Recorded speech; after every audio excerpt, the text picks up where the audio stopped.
First and foremost, thank you so much. Welcome, welcome, welcome. And if you're watching the replay, welcome and thank you for watching. You might want to grab a notebook for some of this.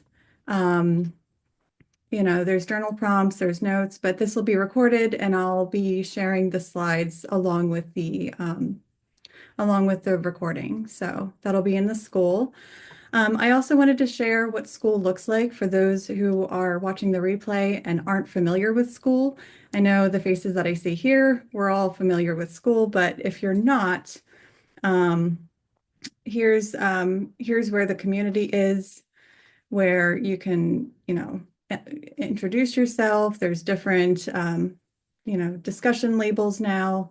The classroom is where this replay is going to live.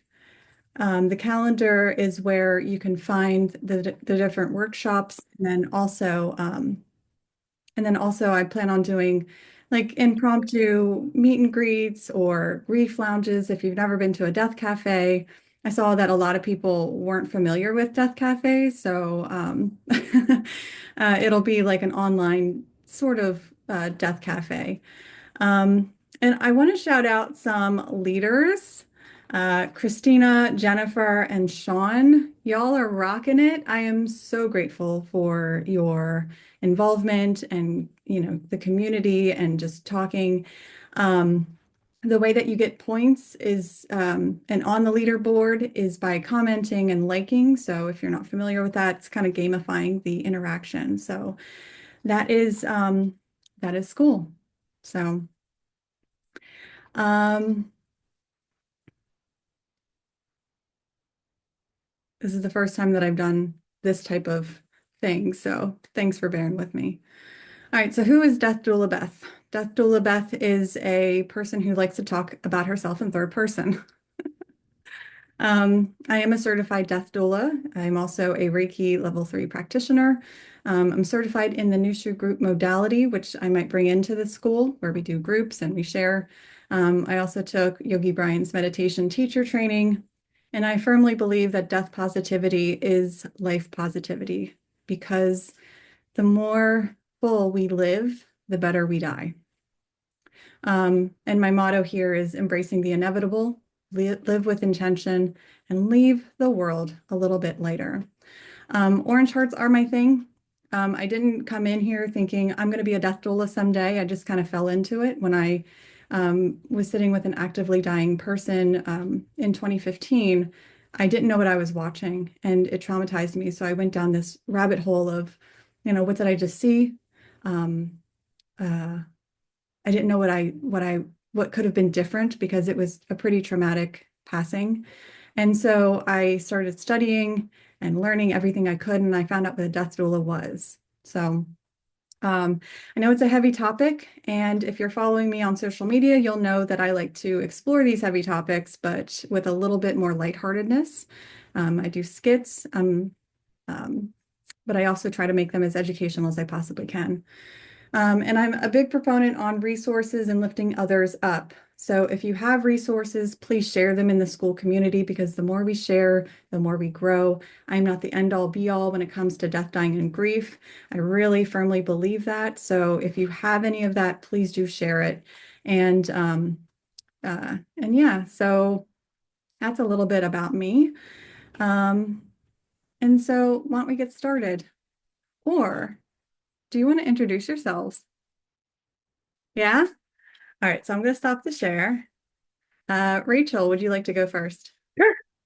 Hi, I'm Rachel. I am I'm a life coach with an emphasis on widowhood and everything that means. Because I'm a widow of almost 9 years. I met Beth on the school platform in a different group, the Meditate and Yogi Brian's group.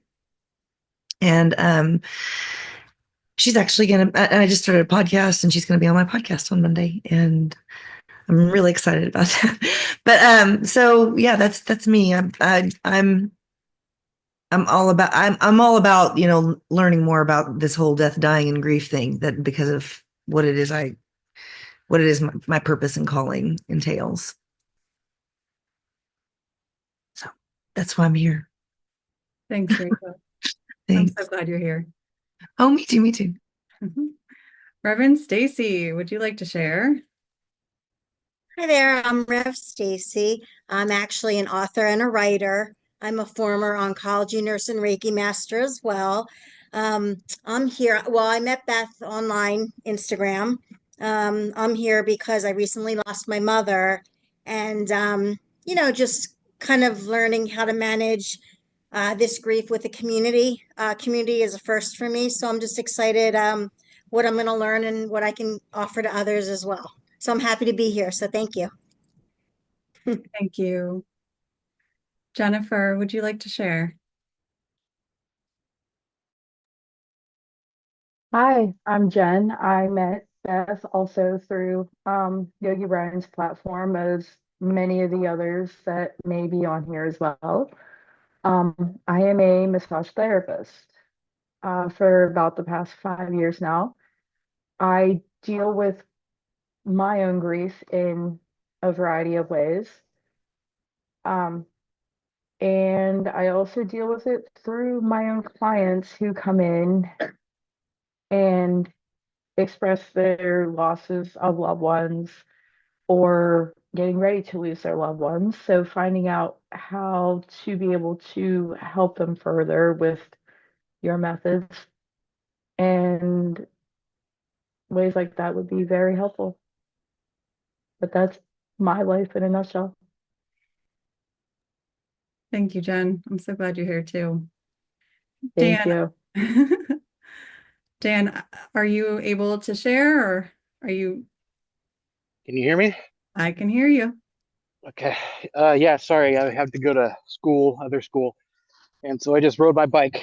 Um, I'm a 200-hour certified yoga instructor, and I lead meditations, and I'm a little winded right now. I also create content. I'm starting a YouTube channel for meditation, um, probably in the next couple weeks, so that'd be a lot, it's going to be a lot of fun. Um, I'm here to understand the process of grieving a little bit more because I've lost too many friends to suicides and overdoses over the last like 15 years. And all my grandparents, and I loved my grandparents a lot. Um, Along with, there's some suicides in my family early on that were pretty funky, made some ripples. So there's a lot of that. Also, I like to think of each stage in our life as a transition or a reincarnation of ourselves from a job to another job or stage or whatever. And I want to actually grieve my past selves in a way which builds my self in my future. And I think that would be, this could contribute to that a lot. So that's where I'm at. I also met everyone through Yogi Brian. I've been following him for quite a long time, and he's a interesting individual, and he's got a great teaching method. So you know, you got to hand it to him. The guy knows some stuff. So I hope to take his meditation course actually pretty soon. So I think that'd be actually really fun. That is all. I think I took too much time already. Thanks, Dan. And I agree. Yogi Brian's teaching style is unique. Dana, are you in a space that you can share or?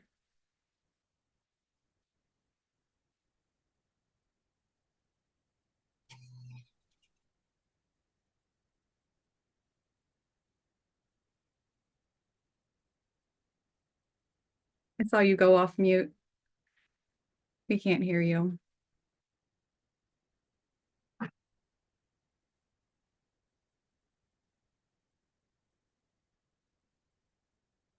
right. I think she might be driving. Um, so if you're in a place that you can share, Dana, just send a chat to me and we'll get you introduced, okay? All right. So the reason why we're all here today is because of guilt. Um, so I I can't promise you that this is going to 100% alleviate any guilt that you have, but what I can promise you is that you're going to feel so much better after this, and you'll have some tools to release some of that shit. So, what I like to do is define the word guilt, because sometimes I know the meaning, but I don't really know the meaning. So the meaning of guilt is feelings of undeserved blame, especially for imagined offenses or from a sense of inadequacy. By show of hands, how many of you relate? Like, yeah. Yeah, I see a lot of hands raised. Yeah, but the thing about guilt is, we're gonna just spend a short amount of time dissecting what guilt is, because I really want to get into the solution. What I was taught a long time ago was, it's good to know where the origin lies, but to know, just to know enough in order to heal it. And so we have to know what it is in order to heal it. So, um, why guilt shows up, and this is not limited to this whole list, but some reasons why guilt may show up. And this is specifically for those of us who are grieving the loss of a loved one. Um, but it can also permeate to like all the different other places that guilt will show up, because guilt is, likes to rear its ugly head sometimes. Um, so unrealistic expectations, like we didn't do enough for someone before they passed, or believing that we should have done something differently. And when we hear the word should, it pops up in those sort of spaces when it comes to guilt. Regret over actions or inactions, um, wishing that we would have done something that we didn't do, or we're feeling bad about something in the way that we did say it. Just letting someone in here. Um, or if we are avoiding spending time with someone before their death and regretting it later. Um, that sort of thing will pop up a lot. I'll see a lot of that. Survivor's guilt, wondering why we're still here and someone else is not. I've often heard someone saying that they feel unworthy that they're here and the other person isn't. Or they feel bad for moving forward in life and being happy again, or finding happiness after their loss. They feel like they should be sad. I don't know if anyone else can agree with that. There's also the social and cultural conditions, which is like the subconscious mind. Um, there's pressure to grieve or act a certain way when we're basing it on a societal or family expectation, or something that we feel like we should do. And from that, internalized guilt is like externalized judgments or criticisms about the choices that we make. So, the next one is misplaced responsibility, believing that we could have prevented the outcome, even if it was beyond our control. So taking on the guilt for someone else's feelings or experiences, feeling like we could have done more. Unresolved conflict, where there's lingering guilt or past arguments that you couldn't resolve before they passed. Or feeling guilty for harboring those resentments or anger, especially towards someone who has passed. It's sort of like, you're estranged from your parents, and you feel guilty for not mending the bridges, when sometimes those bridges aren't meant to be mended. Some people feel guilty about moving forward too soon or not soon enough. Like there's no middle ground. It always feels like I should be healed faster or slower.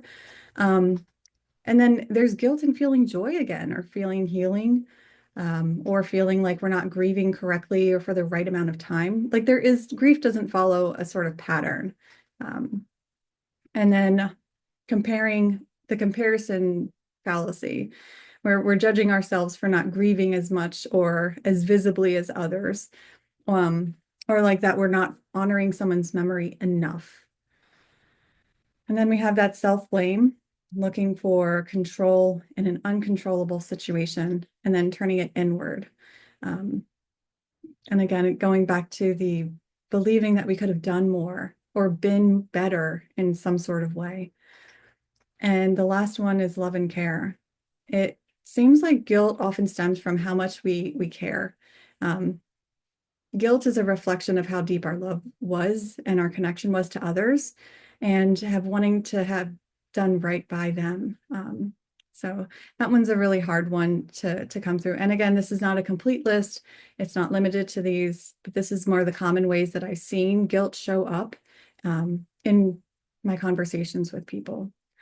So how guilt shows up, again, these are the most common ways. We over apologize, saying sorry even when it's unnecessary.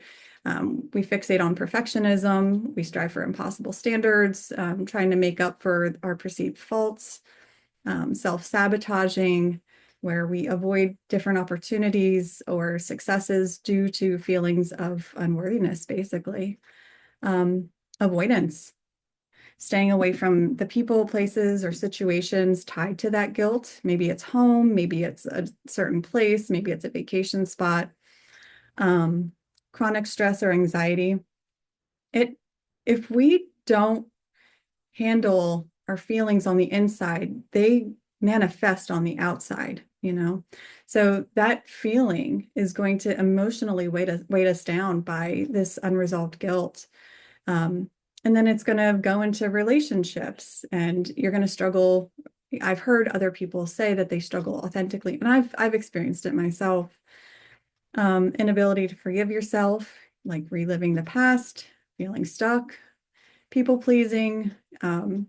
This one's a big one, because what I've heard is we're trying to atone our guilt. We're trying to make things better. We're trying to make things right by putting other people's needs first, and it feels selfish to show up for me.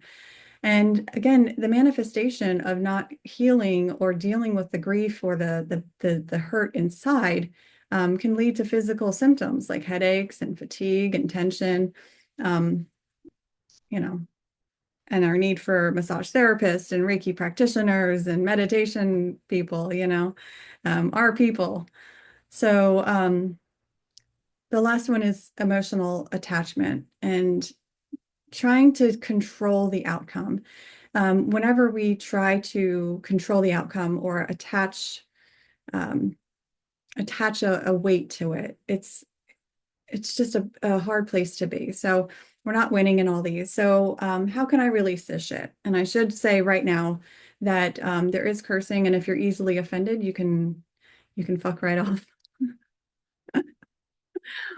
But how can I release this shit? So this all leads to, you got to feel it to heal it.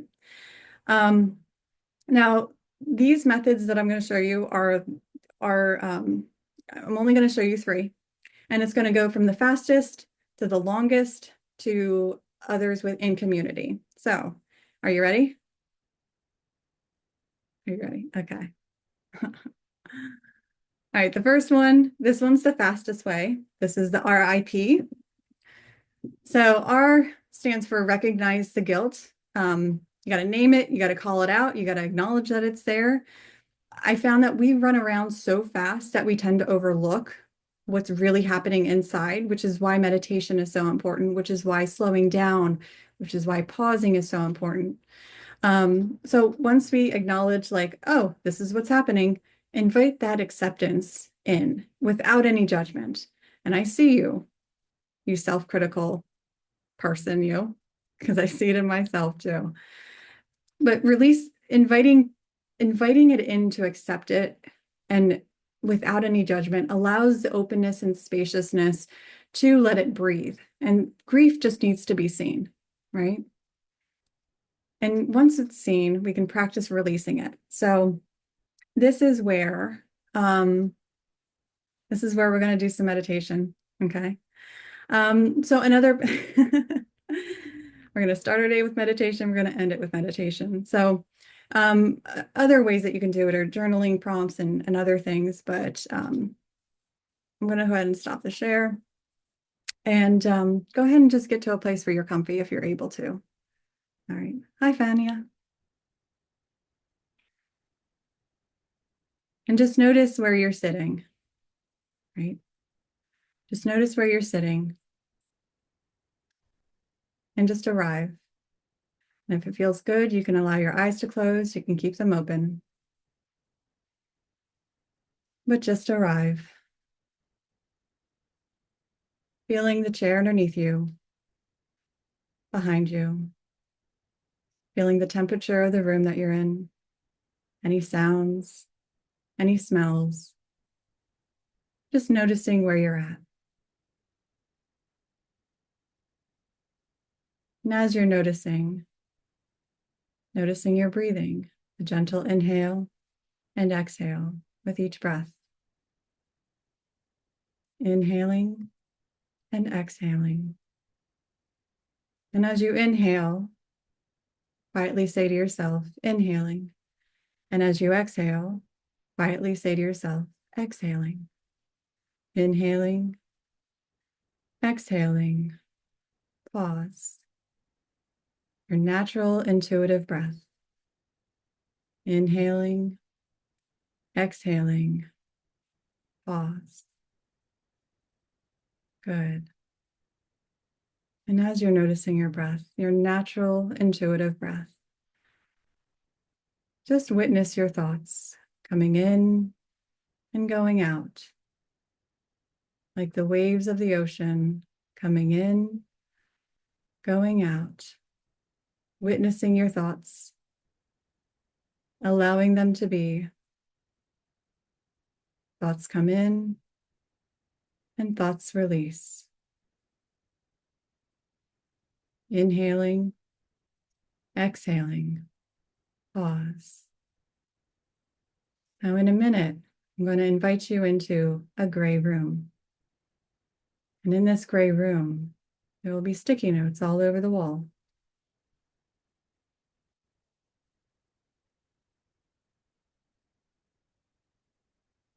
Now, enter the gray room, noticing the sticky notes on the wall, noticing that there's a fire in the middle of the room. Walking over to the wall and noticing one sticky. Maybe it's big, maybe it's small. Maybe you can read the writing, maybe it's a feeling, but it calls to you. And it's that guilt. One thing. I invite you to take it off the wall and feel how it feels in your hands, the weight of this guilt. Inhaling, exhaling, pause, feeling the weight. Now, crumple it up because we're going to get rid of it. Crumple it up in your hands and throw it in the fire. Watching it burn, watching the smoke turn color, watching it burn all the way, feeling it turn into lightness, allowing it to transform right before your very eyes, feeling lighter and lighter, feeling better and better, noticing the cloud of smoke above. Maybe it's a color, maybe it's multiple colors. Just noticing, watching the note burn all the way down. And as you watch the smoke above you, notice how it turns into a ball and it comes down right in front of you. And this ball, it's a beautiful color. Maybe you see multiple colors. Maybe you see one color. Maybe you don't see anything at all, and that's okay. But that feeling of lightness, maybe some happiness, maybe even some joy, you feel it. You notice this ball starting to spin.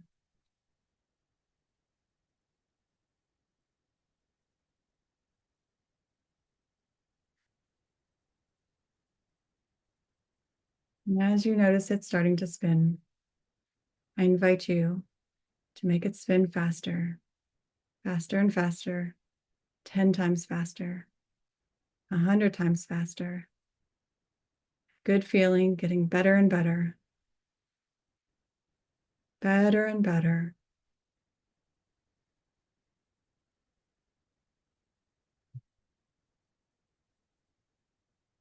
Now place that ball into your heart, feeling that lightness,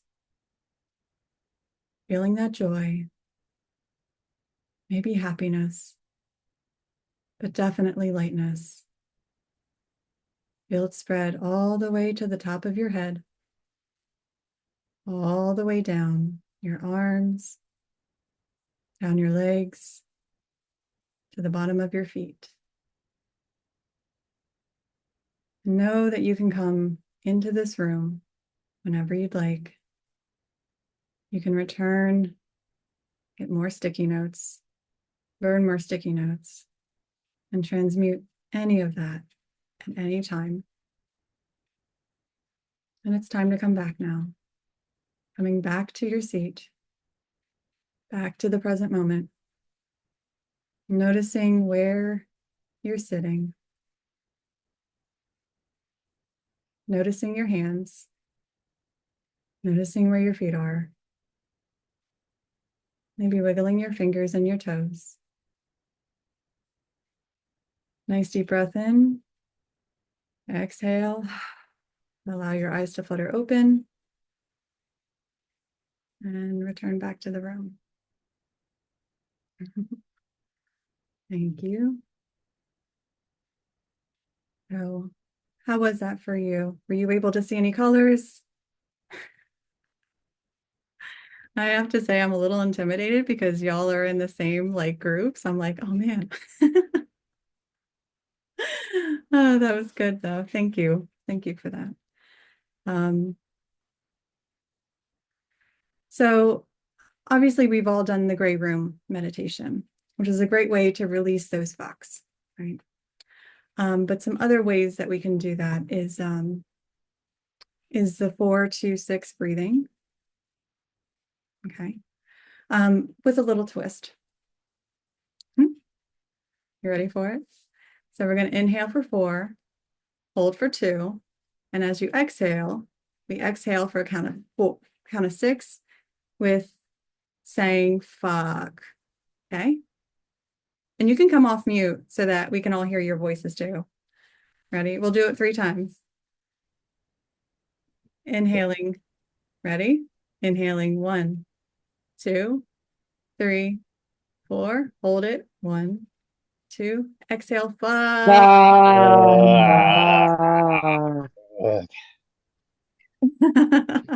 Inhaling 1, 2, 3, 4. Hold it. 2, 1, 2. Exhale. Fuck. Oh, come on. Last one, make it a good one. Ready? I'm in a public area. I know. I love it. Even better. Whisper Whisper, fuck. with intensity. Yeah. Whisper yell. All right, ready? Inhale. 1, 2, 3, 4. Hold it. 1, 2. Exhale. Fuck.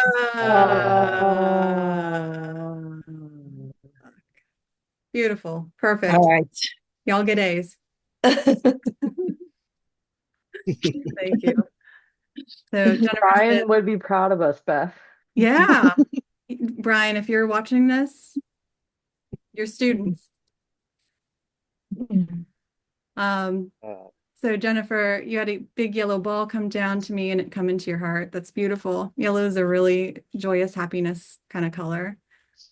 Fania, that was awesome. Definitely opened up a different channel given the context. Oh, thank you. Okay. So those are 2 ways to quickly release some of that weight of the guilt.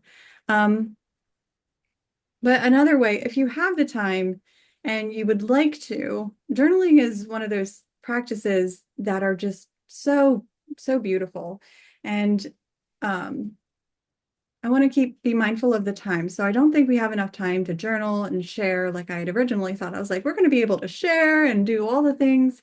But time just keeps slipping by. But essentially, what guilt am I holding on to and how has it been affecting me really brings it up to the surface. If you were able to fully accept this without judgment, what would I learn from it? Because if we can transmute that guilt into that cycle of guilt into a cycle of learning, that's where the magic really happens. And then now, what am I ready to release? Because sometimes we're not going to be able to release things all the time, right? It comes in layers. Our growth and our healing comes in layers. And don't be surprised if the same thing continues to pop up, but it's just different layers. And again, the R.I.P method, it's very easy to do, very simple. It takes about 5 minutes if you're in a rush. You don't necessarily have to do the journaling prompt, but I like to cover all bases because, well, I'm prepared. So, all right, are you ready for the next one? And these will be in the school platform. So then you can download the PDF and everything, so you have it. All right. The next one, guilt. And this is a little bit more involved when you have the time and you have the capability to really go deep. If you're looking to go deep, if you're looking to kind of explore in a more deep way. So G stands for grieve the feeling. Allow yourself to feel it. This includes the ugly cry. I also suggest going to a rage room. If you have one of those in your area, go there by yourself. Going there by yourself allows you to fully let it out. And with grief, hand in hand is anger. And so breaking some dishes or slamming a bat in the tea, there's nothing better. I'm telling you, nothing better. And they closed our rage room here. So I'm like, I got to find a different way. So allowing yourself to feel it fully. Don't put any time limit. This is ideal for like, give yourself like 2 hours for this one. Okay. Just so that you're not like, oh, my eyes are puffy or I gotta like rush through this. Give yourself a lot of time for this. So, and again, understanding where the root is, for understanding where is it coming from? Because when we don't understand where the origin is, then we don't necessarily know how to heal it, but don't get caught up in those details. I have a saying that my mentor told me, don't get lost in the weeds or don't lose the forest through the trees, because our human mind is trained to look at the problem. And we're looking at the solution because we want to release the shit. We want to release the guilt. We want to release whatever's weighing us the fuck down, because that's how we get to live more fully. And the more fuller we live, the better we die. Okay. Not to get morbid, but you're talking to a death doula here. All right. Identify is I. Identify the purpose. So there is a purpose to this guilt. Whether it's there to help you learn or help you grow, is it serving you or is it holding you back? So you'd be surprised. And L stands for let it go. Let it the fuck go. And then T is transform it. So transform it into lessons or of love. Doing the grave room meditation is a great one for this. We can use that with anything. It always seems to change anytime that I do it. Thank you, Yogi Brian, for teaching us that. Awesome. I use it everywhere, anytime I do meditations for other people or bring it into homes with people who are on their deathbed. It's so, so, so helpful. Okay. So another way to let it go, especially if it's like directed towards somebody or directed towards a specific person, and sometimes that person is you. Okay. Write a letter to the person that you're never going to send. Write it. No, like don't hold back, but just write it how you feel it. Allow yourself to just write and write and write and write. Get it all out and then burn that shit. Burn it on a full moon, on a new moon, or throw it into the ocean. We don't want people to see it, so we want to burn it. And there's something really powerful and healing when it comes to burning it, because we're letting it go and we can physically see it kind of disappear. We physically see the smoke go up in the air and all of that. Yeah, Dan. I just wanted to say, so I'm like really big with the universe and the signs of the universe. And today, one of the songs, I like to think that iTunes talks to me through song titles. The universe acts that way. One of them was Letter, and it was something I was thinking about was actually doing this process of writing the letter and burning it and doing that whole thing for various different reasons. But I just wanted to share that. So thanks for letting me in. Yeah, thanks for sharing that, Dan. And the letter writing activity is like good for anything. Write it manifestations that you want to send out to the universe, your goals, your dreams, your hopes, your aspirations. Write it like you're feeling it.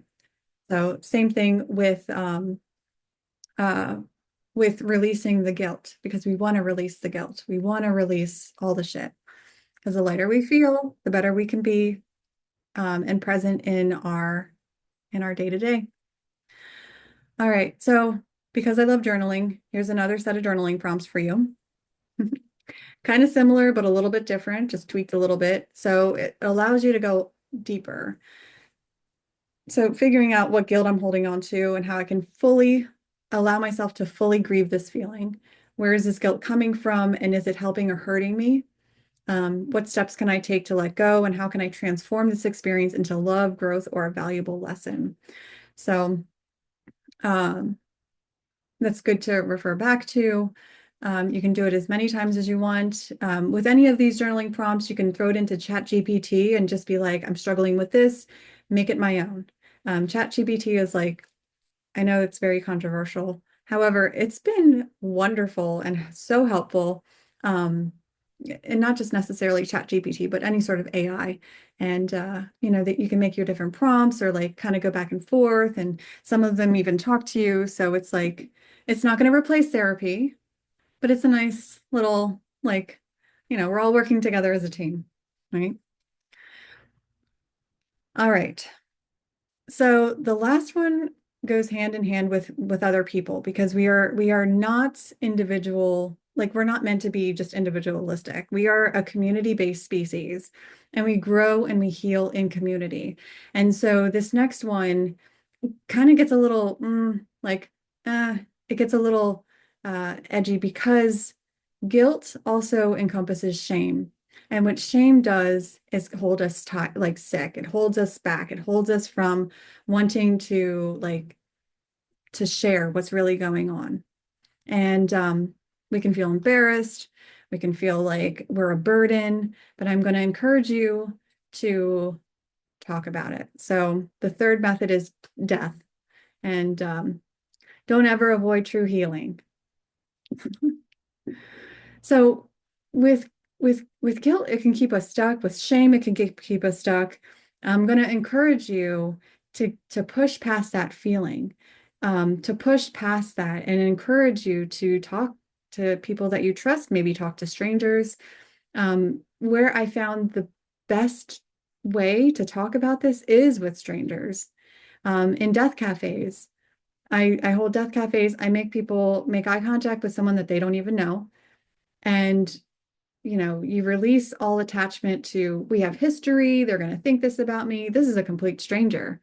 And so the conversations that come up with just strangers is like this beautiful thing. And that's where true healing happens in community. We're not just solo pillars like here. We are together. And when we share that, it's like when you see your friend crying, your first immediate reaction is, how can I help you?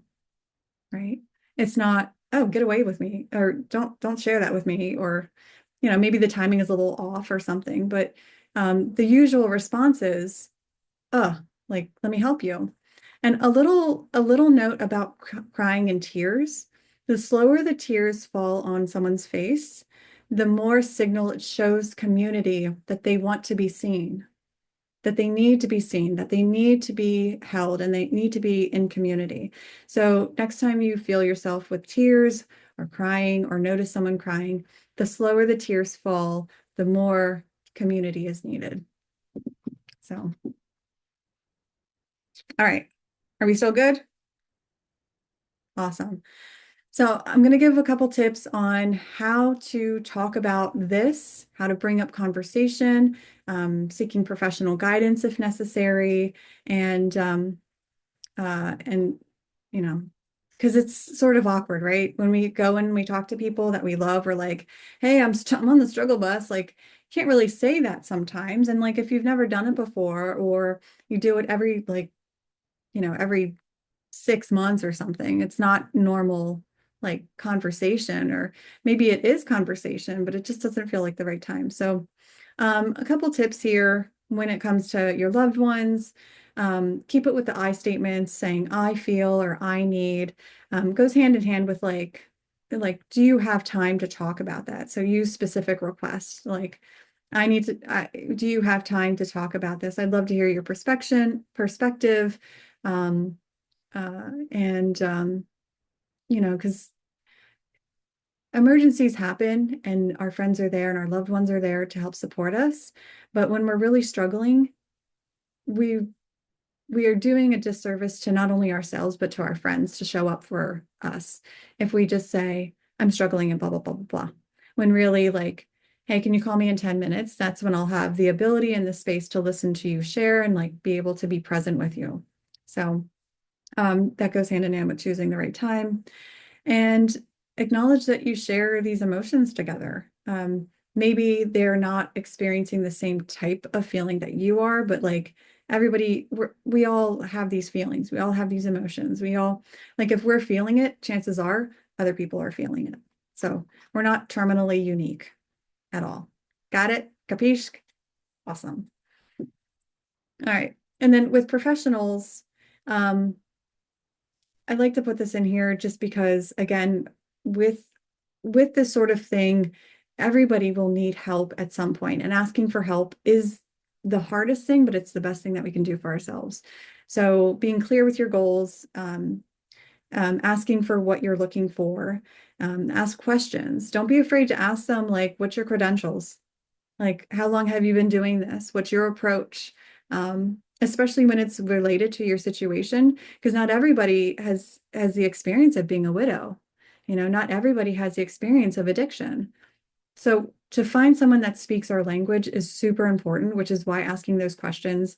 And if you're feeling nervous about it, like, practice in the mirror and do the Superman pose and the Master Commander pose. Like, you know what I'm talking about. And advocate for yourself too, because you are important, you are worthy, you are um, you are just as important as as your friend would be, as your loved one would be. So, and then follow up, because it takes time. This is not an easy fix. I promised you in the beginning that this is not going to be 100% fix, but you'll feel better and better and better. Right? Over time, it just takes time. And allowing that and keeping that in our mind, it just takes time. And if you are ever in a spot, if you're ever in a crisis, you text or call 988. They are there 24/7. Okay, promise? Promise? Okay. And they're really friendly. I will be the first one to admit that I have texted them recently. If you're struggling with anxiety, if you're struggling with any sort of mental health crisis, or any crisis whatsoever, they can get you connected to resources. They give you links, they sit and talk with you until you're feeling good. Okay. All right. So since I'm big on resources, I'm not the end all be all, but I do have availability to work one-on-one with people. But in case that's not an option, here are a list of resources that I found that were really, really helpful. And again, these are going to be available on the school community. So the school community, again, this is where we find community. I love the conversations that everyone is having. It is just such a beautiful thing to see support, to see people chiming in, to see all the likes, to see all the comments. Like, I am floored. I'm floored whenever I see one person that is like jazzed up about talking about death, dying, and grief. But to see like a community of like 60 we now have, like, freaking awesome. So appreciate the presence and appreciate the energy that you put into the group. So thank you. So a little bit about each of these. The Dougie Center is specialized for grief in children, teens, and families. The Grief Recovery Method offers programs and books and workshops to guide individuals through grief. So if you're kind of alone, What's Your Grief is a comprehensive resource. They have articles and podcasts and courses, a whole lot of stuff about grief and loss. The Compassionate Friends focuses on bereaved families who have lost children or siblings. Okay. And then Grief Share provides group support programs for those who are grieving the loss of a loved one. So it's pretty general, but they're all really great resources. Some books that I like to recommend is It's Okay That You're Not Okay by Megan Devine, Bearing the Unbearable by Joanne Cacciatore, and The Grief Recovery Handbook, which is beautifully written. Highly recommend. And if you are an overthinker, if you're a perfectionist, if you are critical of yourself, don't believe everything you think is my number one go-to. Okay, it'll help release even more of those fucks. It's also on a podcast or on an audiobook form on Spotify, in case you have that as well. And then last one, online communities and apps besides school, right? Modernloss.com is a great community. And then Grief Refuge app is an app that has journaling prompts and community and a whole lot of resources too. So that is available on Android and iPhone. So you can find that in the App Store. I believe it's mostly free. So there's that. All right. And you have made it to the end, so I'm going to stop share. I'm going to open it up for any questions or comments that you might have. Yay, I'm so excited. Good Thank job. Thank you, Rachel. Does anyone have any questions or comments? And just feel free to unmute. When you This was were great in the information. middle, Go ahead, I'm sorry. I'm sorry, go ahead, Rachel. You were in the middle. Um, I this is just such great information, and I don't know. It's a little bit like taking a sip out of a fire hydrant, but it's really great. It's really good information, and I guess I'm a little surprised that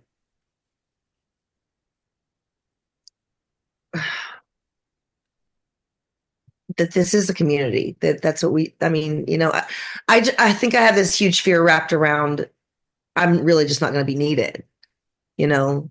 And you just reminded me, of course you are. Of course not everybody has your experience. I'm like, but I don't know these resources, and well, not everybody does, that kind of thing. So it was good for that. It was a great reminder for me. I appreciate it. Thank you, Rachel.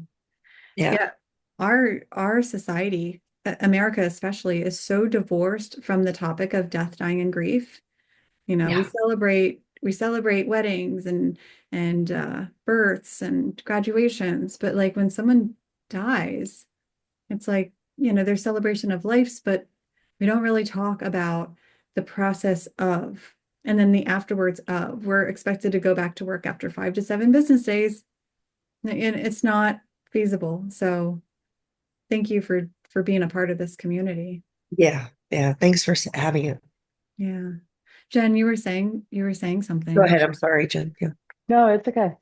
Um, when you were explaining the death portion, it I don't know if you saw in your direct message, but it made me had that like aha of this is why I became a massage therapist, because I entered that field very shortly after my grandmother passed at the end of November of 2019.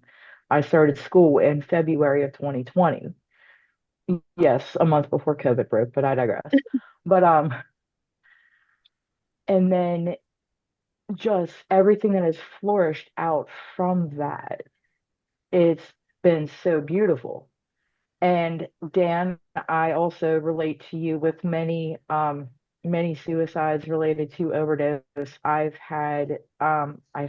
unfortunately am up to like four now, as many as recently within the past, at the beginning of the year. So just, and it's one of my former classmates that I unfortunately found out while going to the store. Ran into one of my classmates and he was like, "Hey, did you hear about so and so?" And I was like, "No." And he told me what happened. So shortly after that was when you introduced this community, and I was like, this is a sign that they'll dive in a little bit deeper, find out ways to finally, like you said, let all the shit go. And not just for the losses of loved ones who are no longer with us, but just friendships and relationships that are no longer serving us as well. Like these methods can be applied there too. I was just thinking about that as you were going through and explaining it. So thank you, Beth. And your meditation, just, I so deeply appreciated it. Thanks, Jen.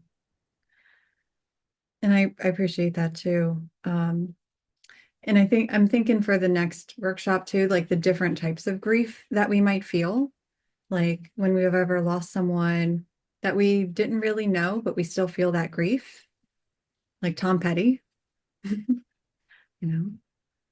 know, or Yes. just David Bowie. David Bowie. Oh my gosh, my heart, my heart. Um, Robin Williams. Yeah. Oh, And grief that's not even attached to death.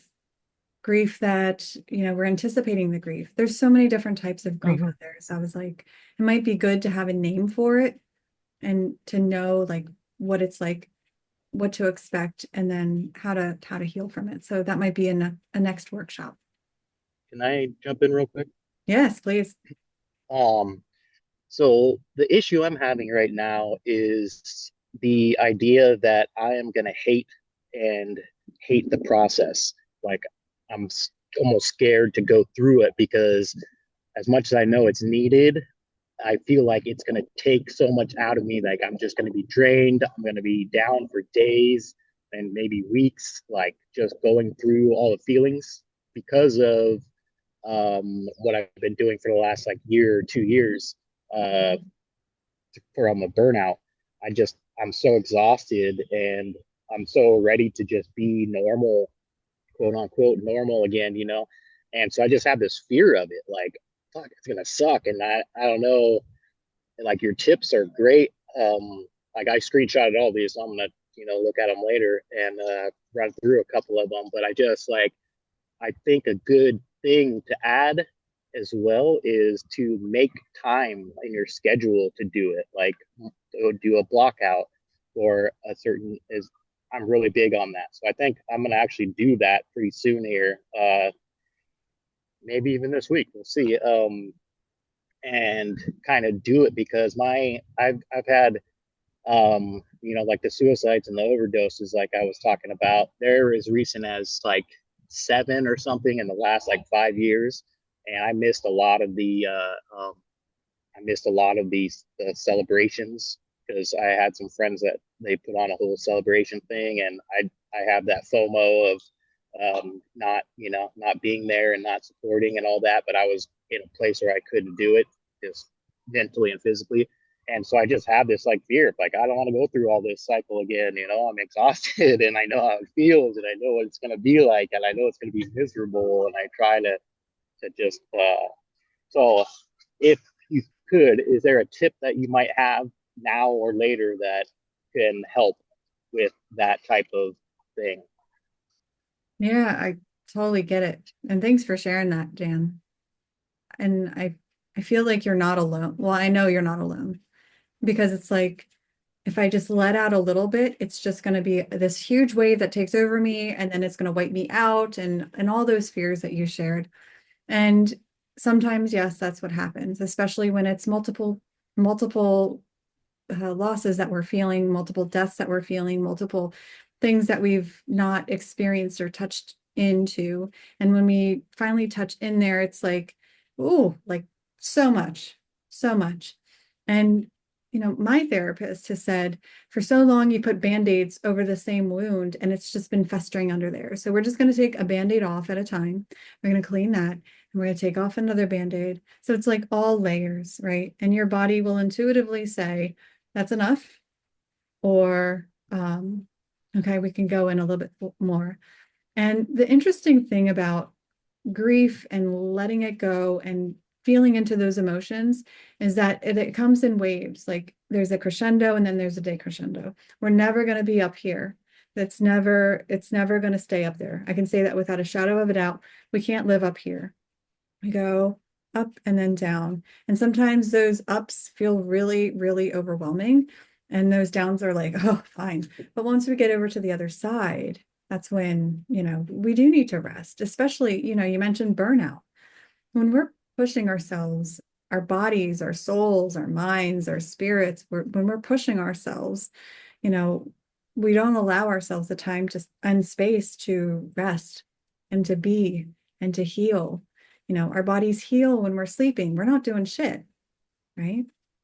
And when we're meditating, we're like, oh, that feels fucking great. Like, imagine that. Like, we're not doing anything because our bodies are craving that. Our souls are craving that. Our spirits are craving that. And when we allow ourselves the spaciousness to do that, and I have a real problem with schedules. Like sometimes I'll schedule it in and I'll be like, no, it's not going to fit here. And my resistance, little like combative teenager comes out and says, fuck that. Don't tell me how to live my life. And it just, I push up against it and I don't want to go there.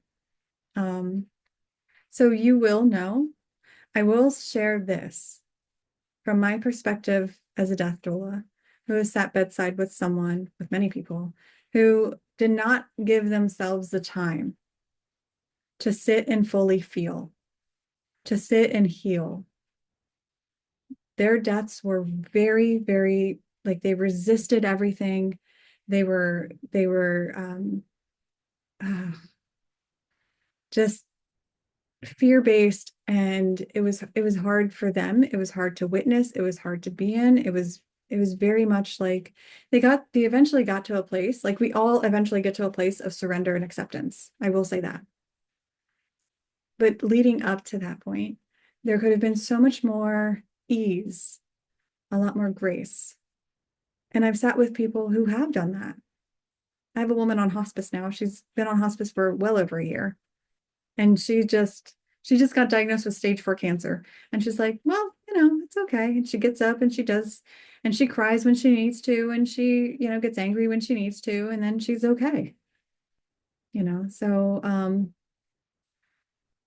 you don't truly live until you've been with someone who is dying. And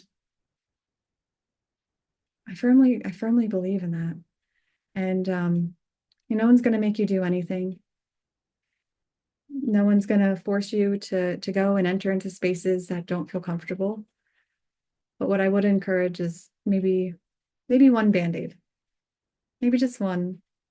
Maybe just half of one. Because those suckers, they hurt when they come off.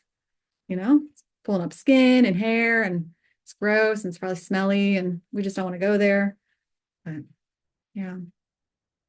Little bits at a time. Thank you. All right. Any other last minute questions or comments? All right. Well, thank you again so much. And I deeply appreciate every single one of your faces. And if you're rewatching this replay, thank you so much for rewatching. And I'll see you in school. All right. Bye. Thank you.